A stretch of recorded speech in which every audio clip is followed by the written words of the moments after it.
Hello, ഇന്ന് മീൻ വാങ്ങാൻ പോയിട്ട് വന്നപ്പോഴത്തേക്ക് അച്ഛൻ പൊന്നൂസിനും ഭവിക്കും വേണ്ടിയിട്ട് മുട്ട പപ്സ് ഏത്തപ്പഴമൊക്കെ വാങ്ങിക്കൊണ്ട് വന്നായിരുന്നു കേട്ടോ. പിന്നെ തേങ്ങയും വാങ്ങിച്ചിട്ടുണ്ടായിരുന്നു. തേങ്ങയ്ക്കൊക്കെ ഇപ്പോൾ എന്താ വിലയല്ലേ. പിന്നെ നമ്മൾ ഞെട്ടിപ്പോകുന്ന വേറൊരു കാര്യമുണ്ട് കേട്ടോ. ഇന്ന് കിട്ടിയ മീനാണ് ചൂര മീനായിരുന്നു. 1/2 കിലോ ചൂര മീൻ 175 രൂപ കേട്ടോ. 1 കിലോ മീൻ 350 രൂപ.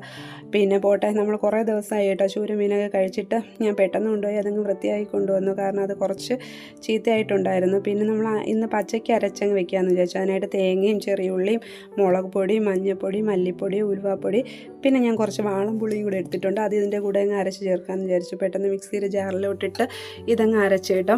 അരച്ചിട്ട് നോക്കിയപ്പോഴത്തേക്ക് വിറകടുപ്പിനകത്ത് തീ ഉണ്ടായിരുന്നു. പിന്നെ ഞാൻ അതിനകത്തങ്ങ് വെക്കാമെന്ന് വിചാരിച്ചു.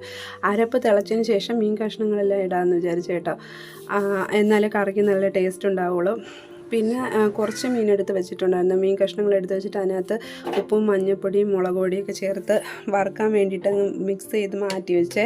ഇവിടെ വറുത്ത മീൻ കഴിക്കുന്നവരാണ് 2 പേര്, അതുകൊണ്ട് വറുക്കാനായിട്ട് മാറ്റി വെച്ച്. പിന്നെ മീനിൻ്റെ അരപ്പ് തിളച്ച് വരുന്ന സമയം കൊണ്ട് കുറച്ച് ബീട്രൂട്ട് എടുത്തിട്ട് ബീട്രൂട്ട് മെഴുക്ക് പുരട്ടി ഉണ്ടാക്കാൻ വേണ്ടിയിട്ട് അതും കൂടെ ഞാൻ അരിഞ്ഞങ്ങ് എടുത്ത് കേട്ടോ. ബീട്രൂട്ടും സവാളയും പച്ചമുളകും എല്ലാം കൂടെ. ആ സമയത്ത് നമ്മുടെ മീനിൻ്റെ അരപ്പ് തിളച്ച് വന്നിട്ടുണ്ടായിരുന്നു. അപ്പോൾ ഞാൻ കഴുകി വൃത്തിയാക്കി വെച്ചിരിക്കുന്ന മീൻ കഷ്ണങ്ങളെല്ലാം അതിനകത്ത് ഇട്ട് കൊടുത്തു. അതിൻ്റെ കൂടെ തന്നെ ഒരു തക്കാളിയും 2-3 പച്ചമുളകും കുറച്ച് കറിവേപ്പില ഇട്ട് കൊടുത്തു കേട്ടോ. അപ്പോൾ കറിക്ക് നല്ല ടേസ്റ്റ് ഉണ്ടാവും. പിന്നെ പാത്രം അടുപ്പത്ത് വെച്ച് കടുക് പൊട്ടിച്ച് നമ്മൾ അരിഞ്ഞ് വെച്ചിരിക്കുന്ന ബീട്രൂട്ടും പിന്നെ കുറച്ച് തേങ്ങയും മഞ്ഞൾപ്പൊടിയും ഉപ്പും കൂടെ ഇട്ട് അതും അങ്ങ് അടച്ച് വെച്ചു. പിന്നെ അപ്പുറത്തെ അടുപ്പിൽ തന്നെ മീൻ വറുക്കാനും വെച്ചിട്ടുണ്ടായിരുന്നു കേട്ടോ. അപ്പോൾ ഇന്നത്തെ ഉച്ചയൂണിന് വേണ്ടിയുള്ള കറികളെല്ലാം റെഡി ആയിട്ടുണ്ട്. വീഡിയോ എല്ലാവരും കാണണം, ലൈക്ക് ചെയ്യണം, ഷെയർ ചെയ്യണം, കമൻറ്റ് ചെയ്യണം. ചാനൽ സബ്സ്ക്രൈബ് ചെയ്യാനായിട്ട് ആരും തന്നെ മറന്നു പോകരുത്. അപ്പോൾ ഇപ്പം നിർത്തുവാണ്. Okay, by.